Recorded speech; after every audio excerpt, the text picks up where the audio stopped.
Pride and Prejudice, Chapter 6. We are in the 7th video of this Chapter 6. As usual, when it's necessary, some review here. What is another way to say that the accident made the woman speechless? Answer, the accident rendered her speechless. Question, how do you pronounce the word C-O-L-E-N-E-L? C-O-L-O-N-E-L. You pronounce it kernel, alright? No L sound, and there's an R sound. I'm sorry about that, right? And what is a colonel? I didn't tell you the last video, right? Well, colonel is a military rank, right? According to my Quizlet here, is just below the general. And apparently general is something very important, right? Question. When you play, for example, truth or dare, right? You dare people to do something, right? But there's a more formal way to say that, right? Answer, we can say defy. You know, nowadays defy is much more, not in this context of dare, but for example, there's something that defies logic, you know? It's something that says, logic, you were not correct, you know, this thing defies logic. If I defy the authority my boss has over me, my boss says, okay, so you're going to give your student this review. And then I say, no, I'm not going to give this review. This is not a nice review, and I'm going to do something different. Okay, I'm defying her there, all right? Okay, going back to the first meaning of defy. What was the defy in our last video?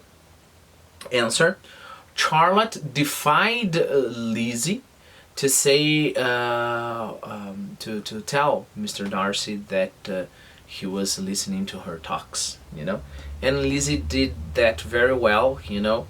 Of course, she didn't go right up and say straightforward, right? Oh, you were listening to my talks, right? But she made it clear that she knew he was listening to her talks, right? Well,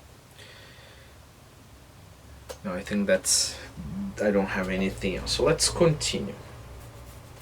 You realize that sometimes I kind of stop, like the last video, I kind of stop and hesitate a little, because I could have finished the paragraph, but the next sentence, the sentence I was about to read, was pretty, let's say, troublesome. I don't know if it's troublesome, but well, going back to the beginning of the paragraph. You are a very strange creature by way of a friend.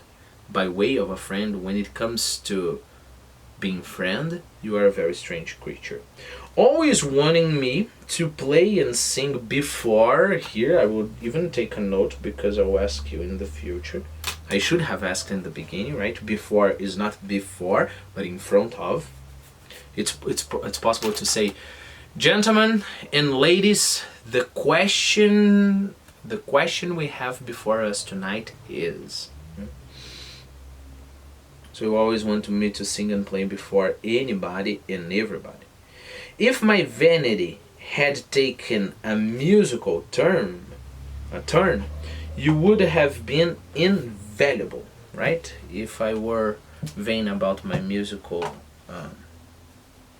abilities, it would be very nice to have a friend like you, you know, because then you would feed my vanity. But as it is, I would really rather not sit down before those who must be in the habit of hearing the very best performers. On Miss Lucas's persevering, however, she added, very well.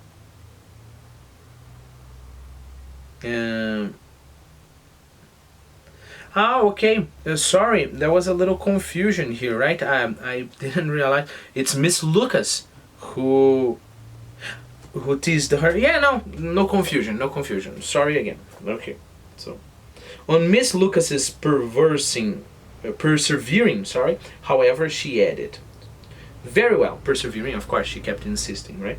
Very well. If it must be so, it must. And gravely glancing at Mr. Darcy, glance is like a fast look. There is a fine old saying which everybody here is of course familiar with. Keep your breath to cool your porridge, and I shall keep mine to swell my song. Let's go by parts here. First, let me give you the definition for keep your breath to cool your porridge. And then let's see what does she mean and why the serious glance, you know. Porridge is, you know, polenta. Polenta is a kind of porridge, but you can have other kinds of porridge with that kind of consistency. For example, you can, something that I really like, you can cook oatmeal in milk, all right, and then you put some sugar or whatever, and you're going to have porridge. Rice pudding, for example, rice pudding is a kind of porridge, right? Okay, so the idea is keep your breath, right, to cool your porridge. Well, we know literally what it means, figuratively what it means. Focus on yourself and on your life rather than other people's lives and issues. Lady Martha, the example I have here. Lady Martha, I strongly suggest that you keep your breath to cool your porridge rather than intruding upon these affairs, right? So that's the idea. Don't use your breath talking, all right? Keep it, right? Go home, eat some porridge, and then keep it to cool your porridge. Well, why did Lizzie use that, right? So she gravely looked at Mr. Darcy. There is a fine old saying which everybody here is of course familiar with. Keep your breath to cool your porridge.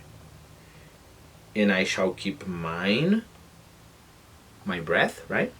To swell, to make my song better, right? Swell is this, to cause, to increase volume or size, like I put the picture of a swelling hand, right? I don't know, if a bee stings me, okay, my face will swell, right?